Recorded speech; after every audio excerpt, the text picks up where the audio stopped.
Hey there YouTube, today we're going to be exploring Hover, which came along with Windows 95 when I was a kid. This map here is my favorite. I thought the textures were done the best here. So essentially Hover is just a game that combines bumper cars along with Capture the Flag to some really good results. And here I'm only playing the first, second, and third levels, I believe, of difficulty.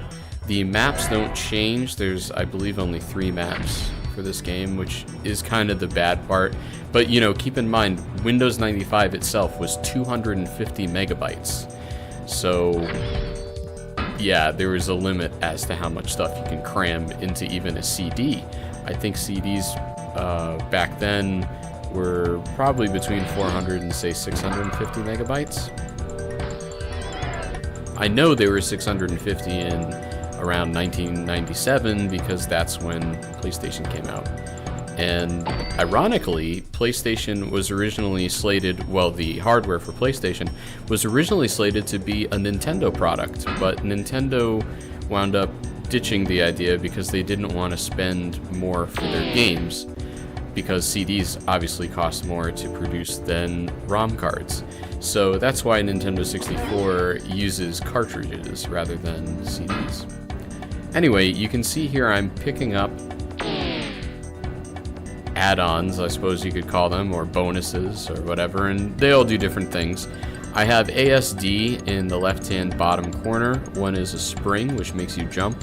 The other one, B, gives you a wall, which will shield you from other players temporarily. And D makes you invisible. So, when you're playing the computer, at least in my experience, it doesn't really act the way a human would, of course, because I don't even know if this qualifies as AI, but whatever this is wasn't as intelligent as today.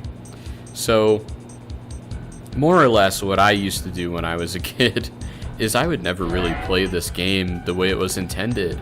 I just kind of treated it almost like you would treat an overworld in a video game today. I was more interested in driving around and seeing the cool graphics rather than actually doing what the game wanted me to do, namely collecting the flags. As you can see, there are different tiles on the floor and they do different things. So this is, I guess, my least favorite level as far as maps go. This map just, I guess, was confusing for me. I've always had an issue with maps and navigation.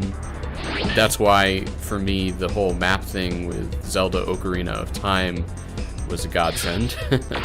But yeah, so here I made myself invisible.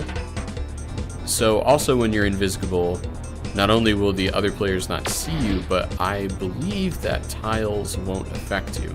And that's important sometimes, because some tiles will actually take away flags that you've collected. They won't take away all the flags, but they'll take them away one at a time. This douchebag will get out of my way, son.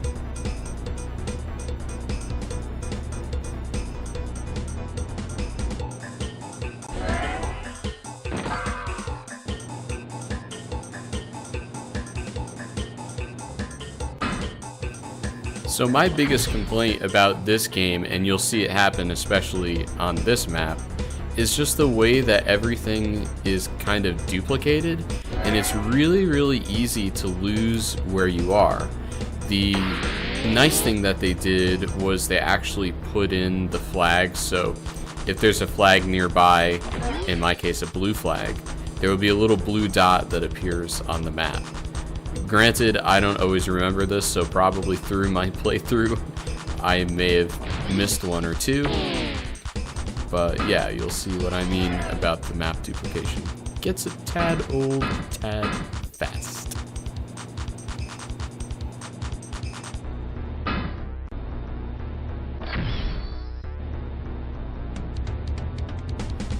So this game was really used more as propaganda than anything else. It really showed you the graphics that the new machines could provide with Windows 95 and with the subsequent graphics cards and all that other fun stuff. Granted, they were megabytes at the time. So here you can see a duplication of another spot that we were on the map, and lo and behold, there's a flag for me. So that's what really confuses me with this map, is everything is duplicated so much, you just get turned around really, really easily. Now this guy, normally he would try to push me back in there, but there's really no reason to, because there's no flag for me to capture. As you get higher in the levels, though, there are more AI hover things. I don't even know what to call them. Hovercraft, I suppose. So it does get more challenging as you go, and it is a good game, but just the lack of maps is its biggest flaw, and it gets really old really fast because of it.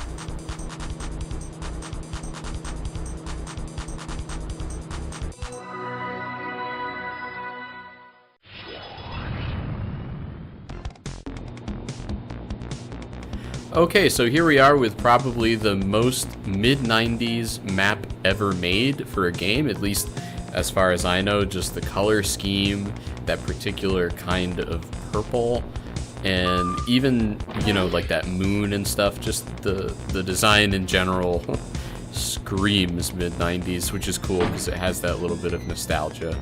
Here they've reused some elements from the, I don't know what to call it, the castle map, I suppose.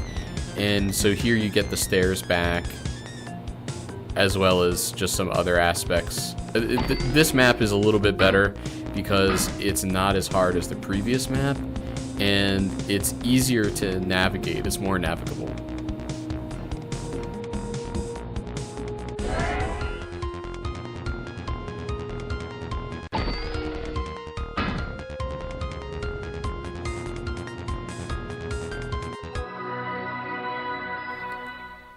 Wow, that was really fast. So, I never played this game with other people, but I can imagine on a LAN it would be a lot more fun. So here, let's see, 2, 4, is that 8? 2, 4, no, 6. So here I have to collect 6 flags, but there's a lot more computer opponents out there right now. So, and I would assume they're going to be more aggressive. So yeah, this is just a little look at one of my favorite games from my childhood. Nothing crazy about this game. I mean, it was back then, but now it's kind of ho-hum. I was able to find a Windows compatible version of this.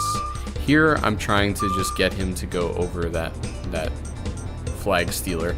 I can't really go in there though, because somebody may try to do that to me. So I believe my tactic here was I was going to go get a couple springs. But that's kind of one of the downsides to this game, is it's partially dependent on pickups. It's not just collecting stuff. So, well, I should say it's not just collecting the flags. So it can be a lot more challenging because you just have to wait for things to go your way. So thank you for watching. Please check out my other videos, my other retro gaming videos, and there will be a lot more on this channel soon.